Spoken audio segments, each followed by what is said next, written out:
Welcome back to another fantastic episode of I'm Going to Talk and You're Going to Listen. Thanks last round to all my engagement buddies. CDK, my analog radio #1 engagement buddy, and Birio. Thanks for checking in. And we have a new organic engagement buddy called Trump's Extra Testicle 8590. So thank you. I want to highlight their comment because I think it's interesting. They say in response to my chirp video, say it once and STFU. Half this video is you cucking for the FCC to get the video past 10 minutes so it can be monetized. FFS, comma. And I clicked it, hoping for more, and there wasn't more. So I don't know if they got distracted or what happened. So Trump's Extra Testicle 8590, if you would care to respond with any more thoughts you have, that'd be great. What I will say is I'm not monetized, which should be obvious. And I don't understand the cucking to the FCC, unless that was because I was trying to explain to people, what's technically legal and what's technically illegal, because everybody puts that, in air quotes at the, somewhere in their video. That wasn't because I'm worried about, the so-called experts. That was actually for brand new people, because I feel like if you don't tell them, and if they don't go get their ham certificate, then they're not going to know that stuff, and then that could either be a source of concern for them, because you don't know what you don't know, and that could lead them down the path of just scaring themselves into not using their radio at all. So, and I'm happy to extrapolate on that a little bit more, and I think I will. And then the last part, to get the video past 10 minutes so it can be monetized, that cracked me up, because that was the thing maybe 2 or 3 years ago, maybe 4 or 5 years ago, where 10 minutes was considered advertiser friendly, and so the first 2 minutes were fluff and the last 2 minutes were fluff, and then there was usually like an in-ad, an embedded ad also, and so you were getting about 3 minutes of content if you were lucky. That went away a long time ago. That's partially why it cracked me up. The other part of why it cracked me up is because I routinely make like 1 to 2 hour videos. If that person had checked, it's like 10 minutes, hold my beer, yo, because I actually worked really hard to whittle that down to 10 minutes. It might, I don't know, it might even be, let's see,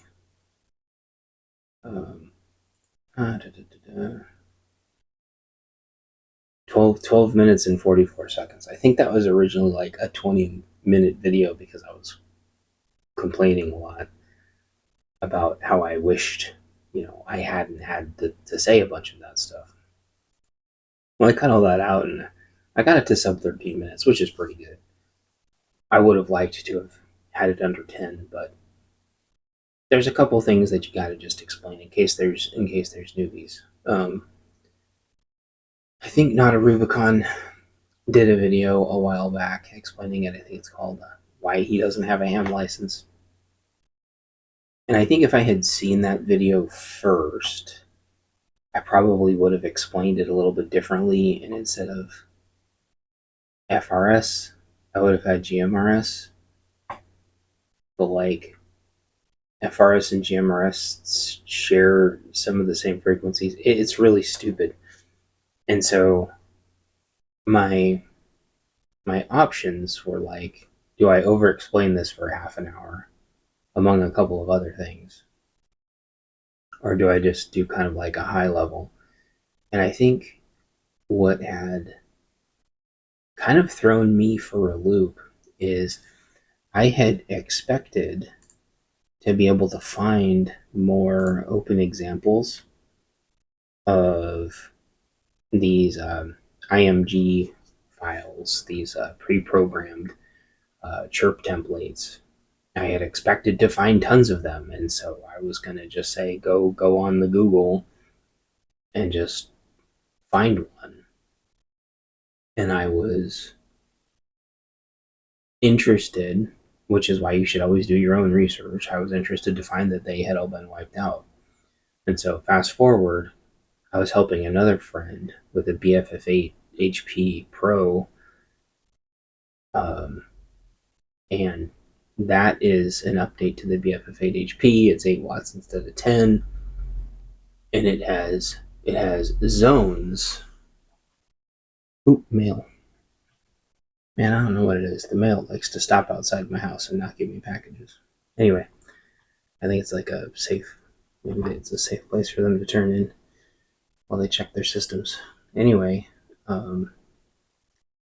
the 5RMs have 1,000 channels, uncompartmentalized, we'll call it. But for some reason, the BFF8 HP Pro has the same screen and the same new button layout of the 5RMs, and it has 1,000 channels, but they're compartmentalized into 100 channel blocks. And if I had been paying more attention, that would have made sense. But I get stubborn sometimes, and I think that people are just retarded instead of there being an actual logical reason. So anyway, I was digging into the BFF8 HP Pro, and I wanted to go find an example programming set for it.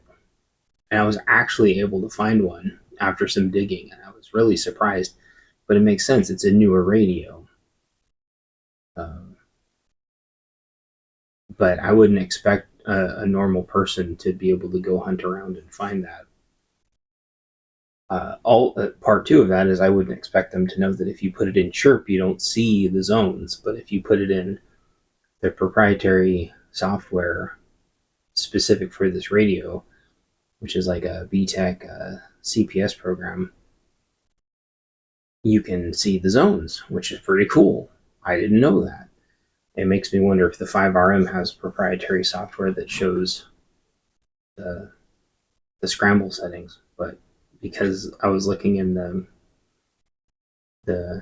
F8 HP Pros, and it had some funky looking encryption drop downs in the CPS program. Anyway, I gotta dig into it later. The point is like, when I was doing my video for the 5RM and I realized I couldn't find any of programming to guide anybody towards, I figured there's one of two reasons. Either the FCC had told everyone to pull them down, or everyone just realized ages ago to just build their own and share their own. And every frequency is online and available. In different areas, different people use them for different things, and so it's just way easier to just go load the frequencies that you're interested in and find out if people use them. And if people don't use them, then,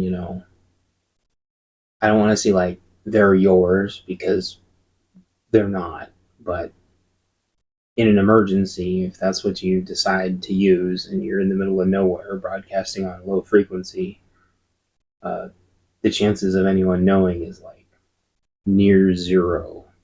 And I don't think that message is cucking to the FCC. I think that is a very pragmatic approach.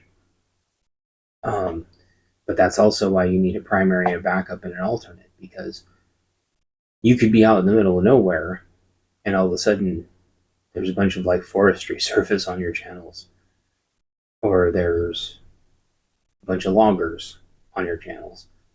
And that's why you remember, like, they're not really your channels. They might actually be their channels. They might have actually paid a commercial license to be on that frequency.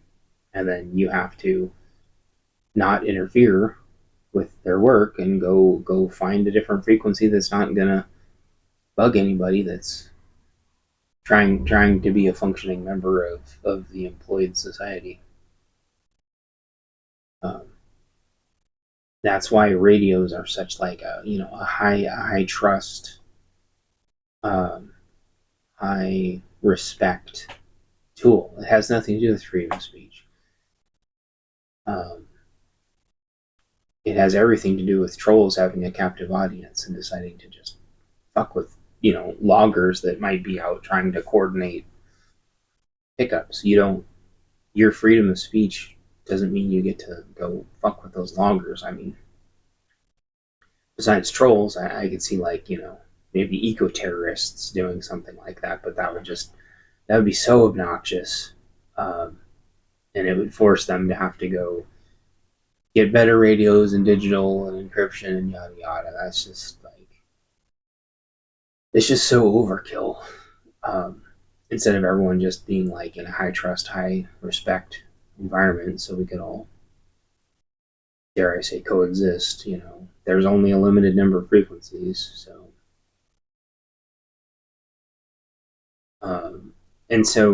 not a Rubicon's point was like, just get your GMRS license because they're damn near the same frequencies.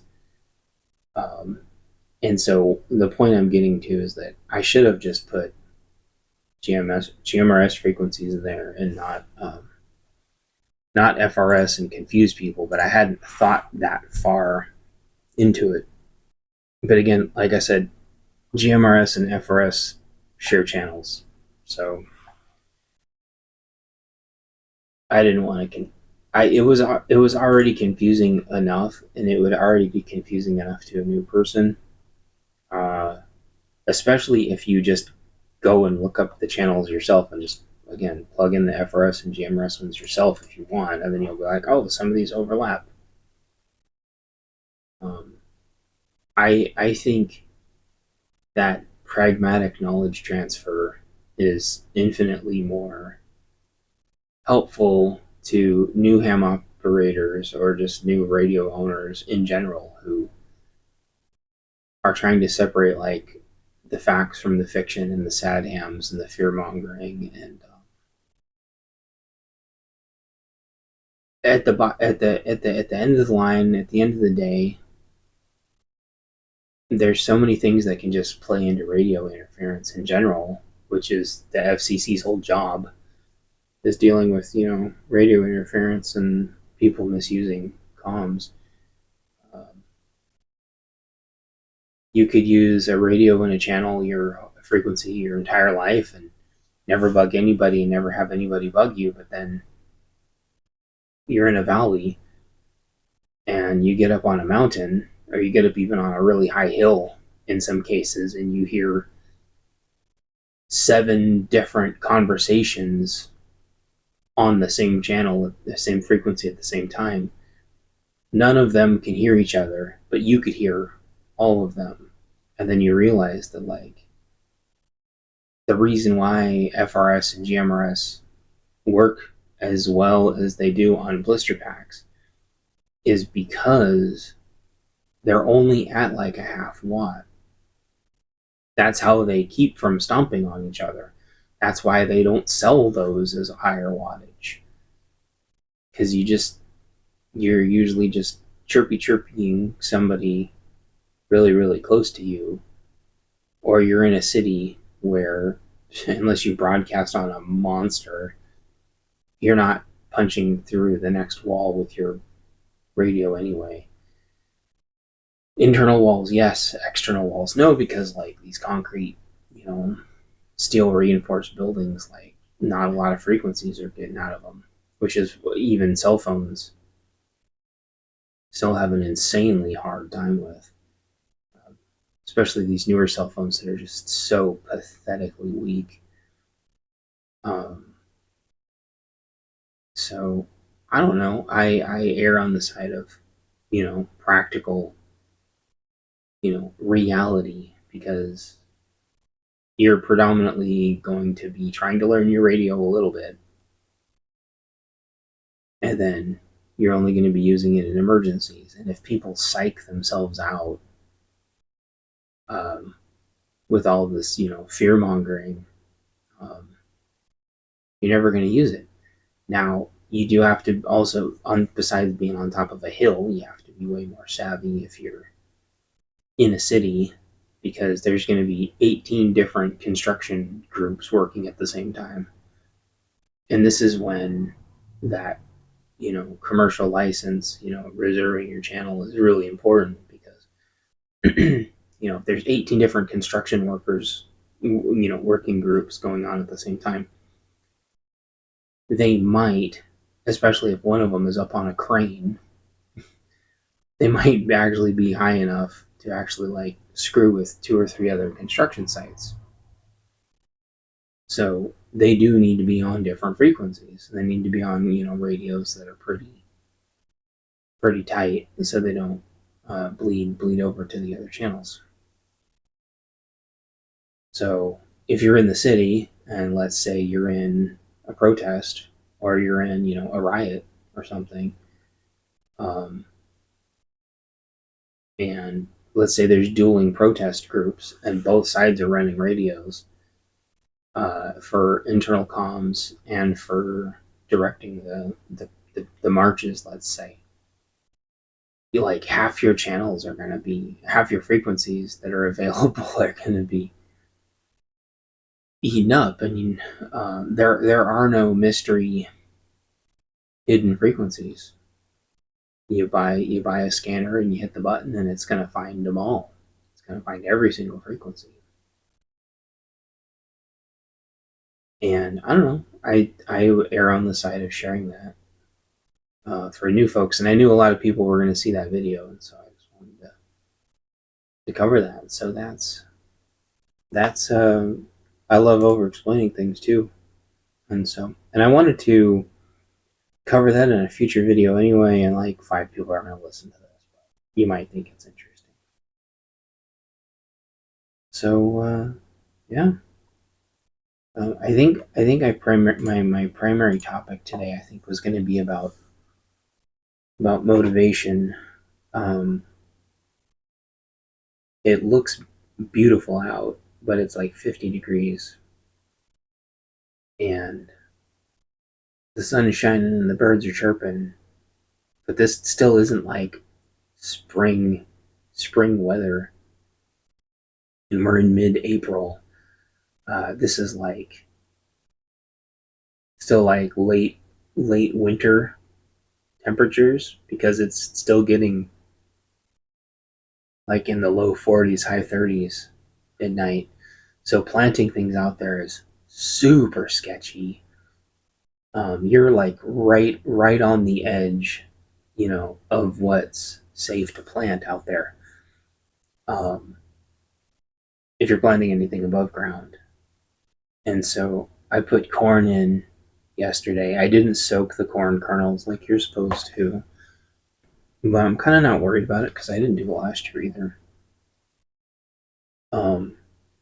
Is it a good idea? Yeah, I think so, based on what I read. I can't remember what on earth last year I was soaking first to get it to germinate, but I should have taken better notes. I can't remember what, but I was germinating something in wet paper towels in a Ziploc bag, and that was actually working. And that would be the same theory with the corn kernels, but I didn't do that with corn kernels last year. I stuck them in the ground and got them warm. They may have been on heating mats, but the second set that I did to kind of test my theory, because you should test all this, not just take some internet jerk off celebrity nursery's website for it, and half of the corn kernels I put directly in the ground, and they only had like half sun, and the half I did inside with, I don't even think I used a heating mat, and they all got huge. They all ended up growing up and catching up with each other to be the same size. And that's after the cats ate and destroyed half of them. They still grew up to be just fine. Now, I think I only got like 6 to 8 kind of little, like, quarter corn cobs off of them. But I dried out those kernels, and it was still enough for me to have like 100 kernels to try to. Some of them might be bad, but like I got like 100 kernels off those. Um, and I just got done planting almost all of them yesterday. So, kind of the question is like, the question I have in my head is the sun gonna warm up the dirt enough? And I weed whacked the grass off the top so the sun could hit the soil. And then I sprinkled it all last night. And yeah, I was gonna get cold, and that probably wasn't good. And I should have waited till this morning. But there was still maybe like five more hours of sun yesterday, and the kernels are still pretty hard. They take a long time for the water, I guess, to soften the kernel so the little seed can get out. But it does make me wonder, like, I hope they all take. I'm gonna be really excited. Um, I tried some that were kernels from the bag last year. Most were kernels from the cobs last year. And then I tried some without any bone meal or mycorrhizal. So I have a sneaking suspicion. I hope they all just like grow up to be the same size and they're fine. Um, but I have a feeling the ones with the bone meal are gonna get greener faster. I think they're gonna get more leaves. I but I think without blood meal they won't. They're not gonna like crazy produce. I also only dug a teeny tiny hole for each one. I didn't like auger the shit out of the dirt or rototill it up a ton. Obviously, you're supposed to do all that, but I think it's really interesting to, with your gardening, instead of trying to make everything perfect, trying to, I don't want to say like do the bare minimum, but like trying to figure out how much tolerance you really have, because so many of these celebrity nurseries, they tell you to do all this shit, but it's all marketing for their own brands. You watch a celebrity plant nursery video, and you're actually just watching a 10 or 15 minute ad. And what they don't really disclose is that all the shit that they're linking to you is like ludicrously overpriced shit from their personally like branded plant nursery stores where everything's like 5 times the price. Um, you know, I go to a local plant nursery, I get a giant bag of bone meal that lasts me the whole summer for like $20. I don't know where they get off trying to sell like bone meal bags for like $100. You'll never produce enough food with that bag for it to pay for itself, and I can't imagine there being any difference between these like celebrity endorsed bags of bone meal and the literal bag of bone meal that the local plant nursery sells, that they stake their reputation on. And then I think the ones with mycorrhizal, I think will pull ahead because they're able to get more nutrients. Um, What I kind of fudged up on is like I buried some of the seeds deeper than others because the soil was being weird, and I should have put a little rock or something to the ones where like the seed went a little bit deeper. Um, those might take a couple more days to get started, but they may be way more wind resistant.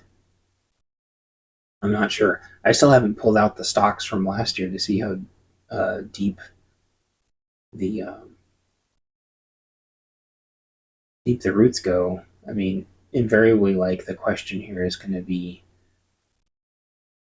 how nutrient rich is the soil, and so what I need to do is I need to go out there and put some shake and bake um, out there so I can start like nobody's this is what's really kind of confusing about dirt.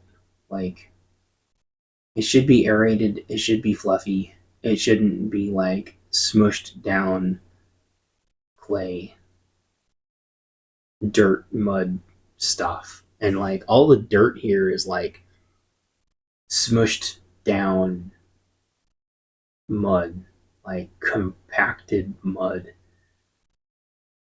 And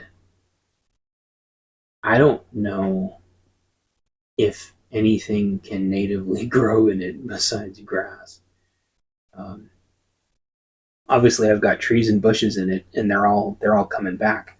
But I augured the shit out of all that, um, and absolutely coated it with mycorrhizal and bone meal, and flue feed the roots out and everything.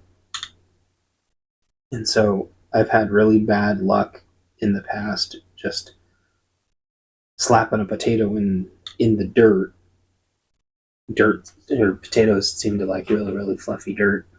Um, so I'm wondering if this corn is going to be strong enough to um, get roots into this compacted mud. And I assume it's all compacted mud because it was probably all pasture, and so cows and horses have been squishing it down for 7,000 years or whatever. Um, there's got to be a lot of nutrients in it though, because cows have probably been shitting on it forever. And I mean, the grass gets like 6 feet fucking tall. Um, so I think I might just fertilize today and call it good. Sunday's usually my chill day. Also, is today. Um,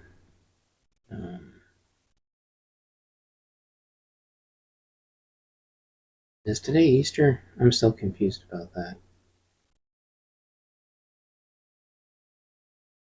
I missed the moon by a few minutes last night. It was like a pink moon, officially called like a pink moon. I missed it. Oh, oh, today is the start. Today is the start of Holy Week, and then 20th. I don't know. I don't understand. Oh, today. Okay, today's Palm Sunday. Dude, I watched a damn Olight video and went to Olight's website, and now I'm just getting fucking Olight ads. Give me a break, man. The invasive advertising is just insane. Olights are cool, but I'm not spending $120 on one. I'll go get a flashlight that I actually want. Although the new ones do look really cool. Anyway, um, happy Holy Week if you're into Holy Week. Um, Sundays are usually my chill day, but when it's really nice weather like this, it's hard for me to. It's hard for me to wind down because it's so nice out. So usually what I do is I do a couple of not really intense things, and so that's why I was like, oh, maybe today would be a nice fertilizing day because my evergreen blueberry, it's they're called pink lemonade blueberries. It's looking a little peckish, and so I don't know if that's because it's not getting the sun it wants or because it needs to be fertilized, but it shouldn't need to be fertilized. I don't know why it's looking a little peckish. It's been a little. It's weird. Or if it's just because it's been cold for so long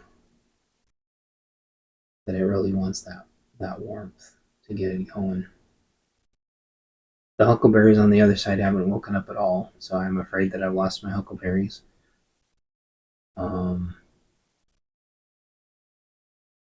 All but maybe one of the rhubarb have come back. All the strawberries have come back. I still probably won't get rhubarb this year. Maybe I will. But I'll definitely have tons of rhubarb next year. And I plan on just like coating the whole yard in rhubarb. Rhubarb and strawberries. But I got a lot of weeding. I got a lot of weeding to do, and that bums me out. The biggest thing that's bummed me out so far, besides the fact that deer got in and ate one of my grapes down to nothing and ate one of my blueberries down to nothing, although both are coming back, thankfully, is I somehow missed a ton of potatoes. I know I didn't do like one of the potato bins, but I'm positive I did the other three. But three of my potato bins all have potatoes in them, and I don't know what to do about it. And they're all already growing again. And about half of them had like split. I mean, they're just like they're no good, but they're still. It's started kind of like a potato chain reaction in my potato bins, and I'm kind of in like analysis paralysis of what to do about my potato bins. They've already started growing. I pulled tons of them out, and then I was just kind of like over it. And I'm like strongly debating just not even doing potatoes this year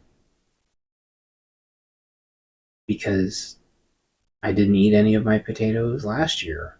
And then they all went to seed. And so it's like, well, do I throw away like 5 or 6 racks of like seed potatoes that I saved all winter because I didn't keep them cold enough? So they all went to seed. And so it's like, damn. Like four bins of potatoes is so much potatoes. Maybe the rightmost bin I didn't do it because I had kale in it, and then I took the kale out. But I thought I put something else in that bin. I don't remember what.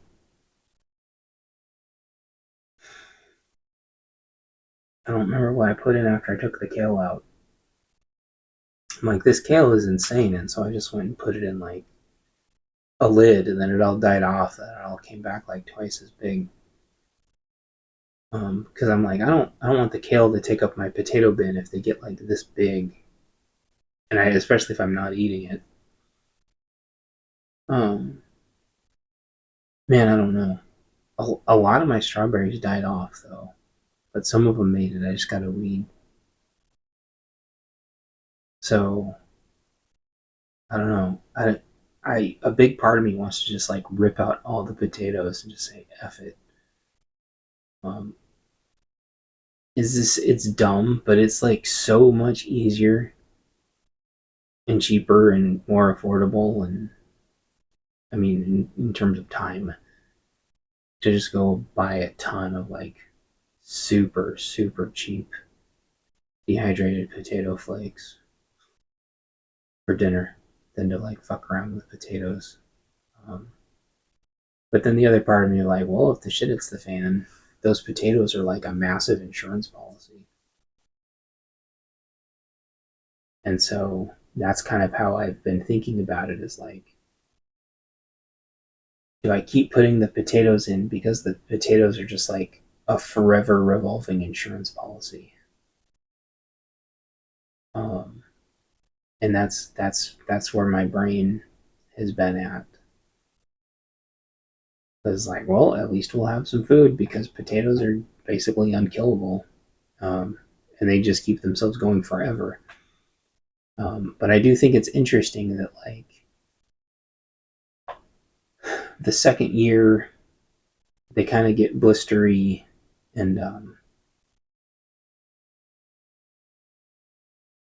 squishy. The fourth year, I mean, the second year they get blistery and cracky. The third year they turn to mush, and then the fourth year they turn back into dirt. And so, kind of like mentally, where my open question is there is like, could I like dig through all that and figure out which ones are edible and which ones aren't, and the ones that aren't edible but are still seeding, are those going to make good potatoes next year? Or are like, what I've noticed is if two potatoes get too close to each other, like one of them can rot the other one. And so where I'm at mentally is like, pull them all out even if they're going to seed and make sure they're not rotten. And I'm starting to think that like trying to seed damaged potatoes is like a really bad idea. But that's funny because I used to just chop potatoes up into tiny pieces, where obviously they would have a wet piece, a wet edge, and I was putting those into dirt and they were making fine potatoes anyway, so I have no idea. Potato, first world potato potato problems. But again, if you go read, those celebrity gardening channels, they throw a potato in a 5-gallon bucket and supposedly, get 25 pounds of potatoes off of each one. Naturally, what they don't tell you is like, there's no way they could possibly eat all those. And unless you had just like insanely good dirt, that's just impractical. There's only like one there's only like one type of potato that does that too. Purples and reds just like don't get that big, and they just don't make that many. Again, like, I don't know whatever they're doing with the nutrients, but I don't know. Just like everything else, I overanalyze things and overthink things, and then it's hard to stay motivated. Um, I don't want to leave all those potatoes in there, and then those potatoes to end up being like bad and inedible if I needed to eat them anyway. The other thing is, potatoes take up a lot of room. I was putting my potatoes, I think, way too close to each other.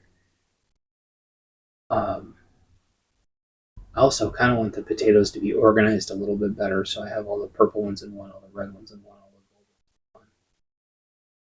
all the brown ones in one. Um,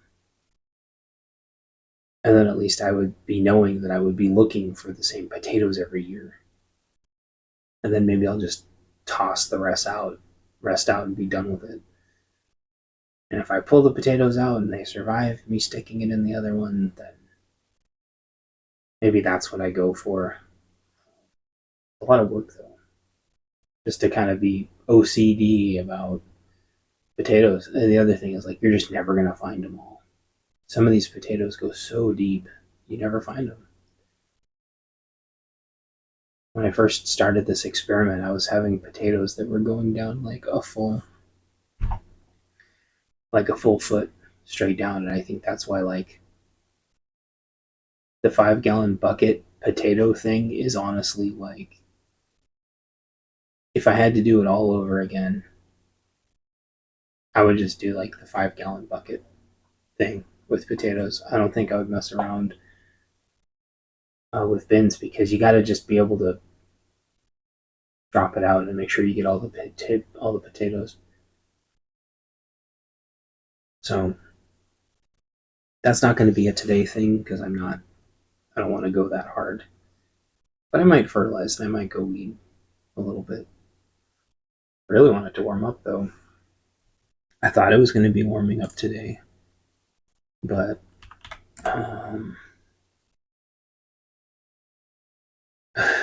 I mean, it says it's going to get 64 today, but it was still 50 out there. Yeah, it's still 50 out there.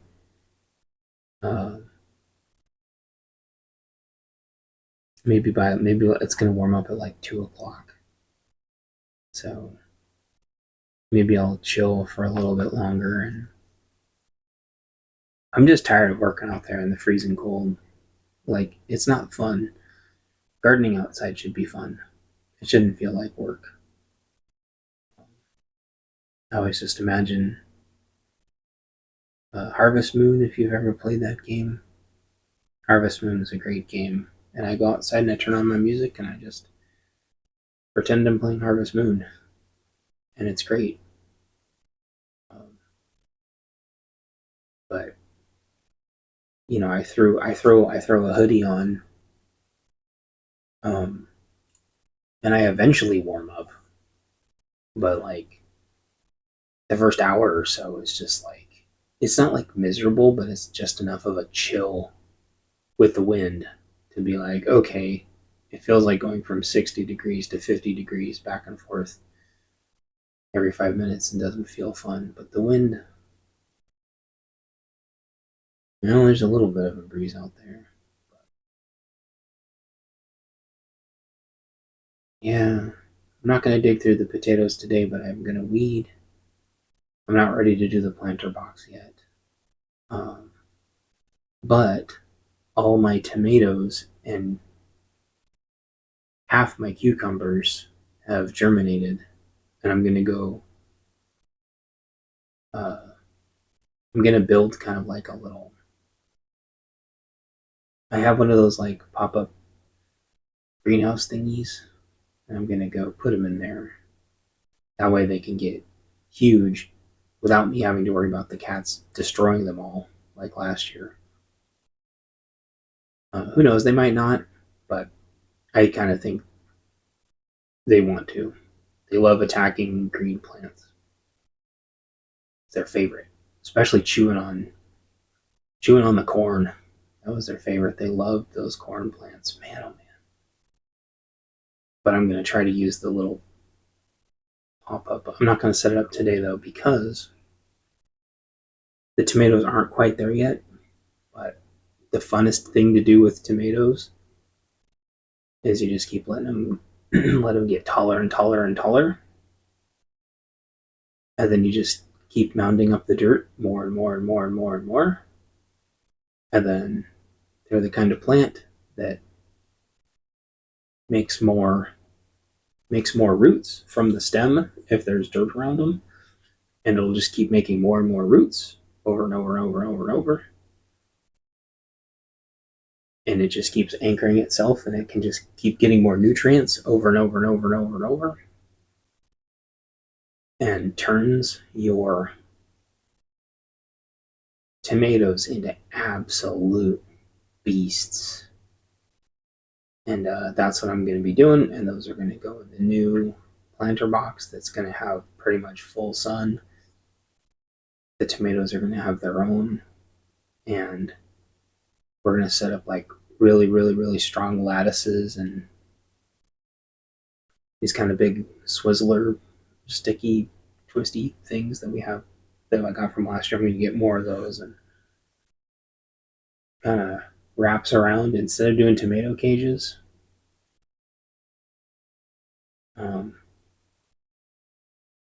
Yeah, we might just do those for everything. See how they do. But there's also kind of these interlocking ones that are really cool too. So I'm excited. I'm really excited for the tomatoes. And I'm excited for the cucumbers. I think I have tomatoes and cucumbers down now.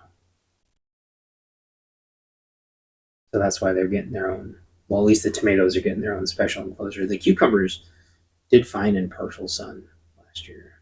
Why am I telling you all this? Because I'm trying to motivate myself and I'm trying to motivate y'all.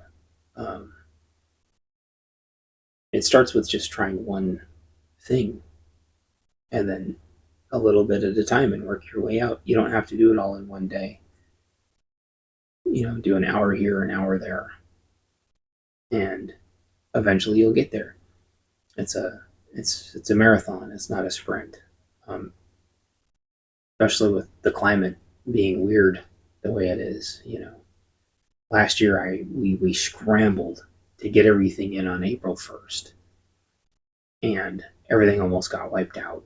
But years ago, by April, it was like 80 and bone dry, and very, very, very scary.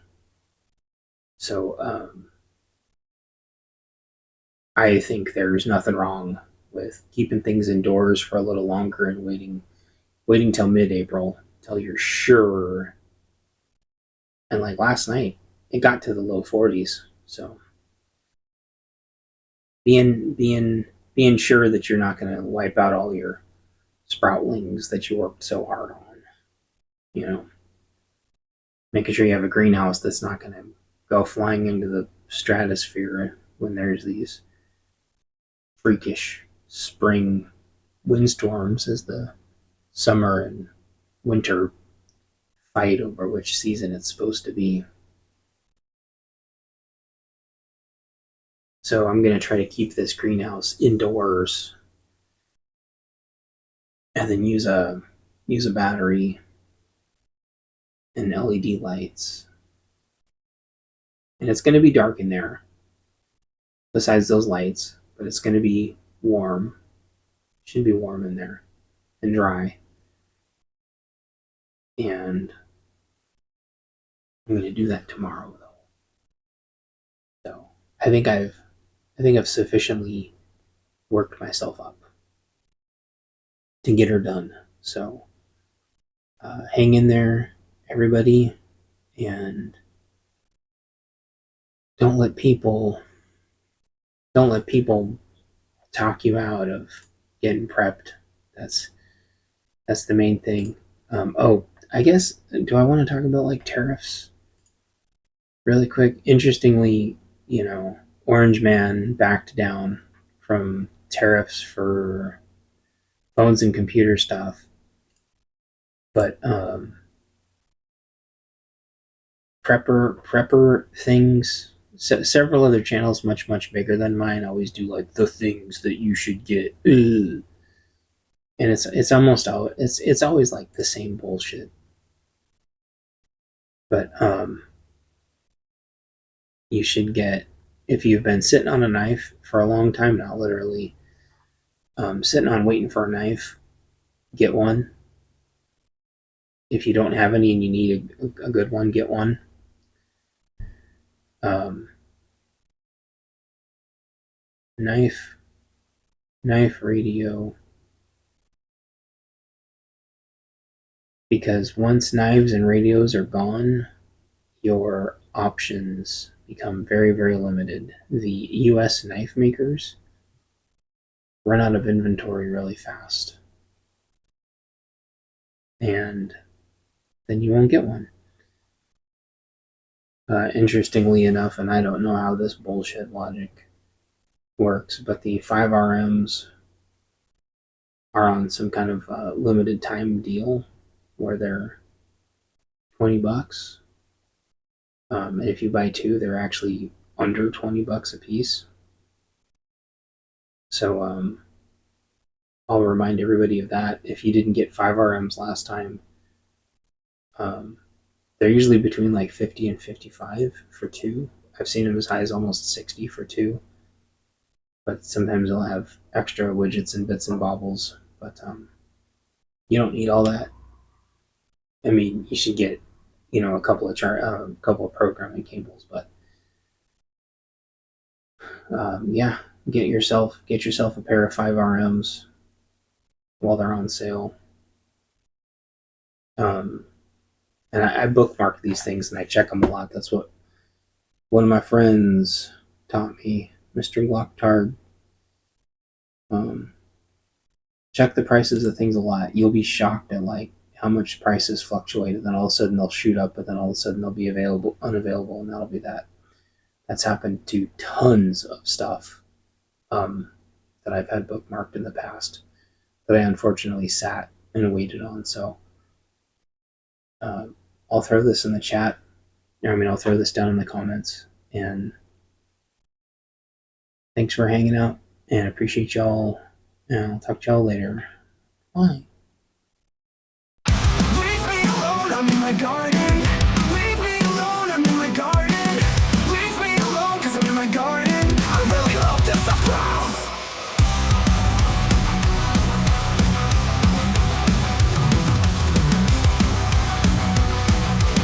I really hope this surprise. I worked hard to get the seeds prepped. I hope they germinate, and then in a few months, if I'm lucky, they'll grow big. Then I'll have my very own food gig. Leave me alone, I'm in my garden. Leave me alone, I'm in my garden.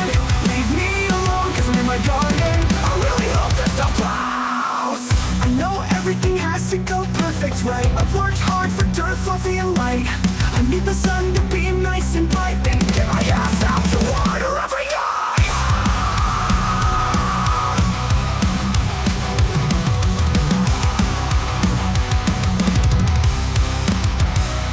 I know everything has to go perfect, right? I've worked hard for dirt, fluffy and light.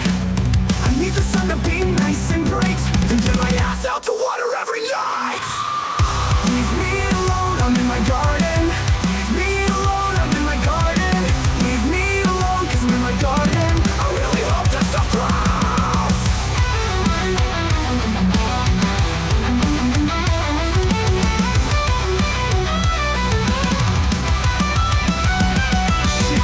Too expensive at the grocery store. I look at my receipt at the end and it's a ludicrous fee. $400 and almost no food for me, but it's okay because inflation is transitory. Yeah, right.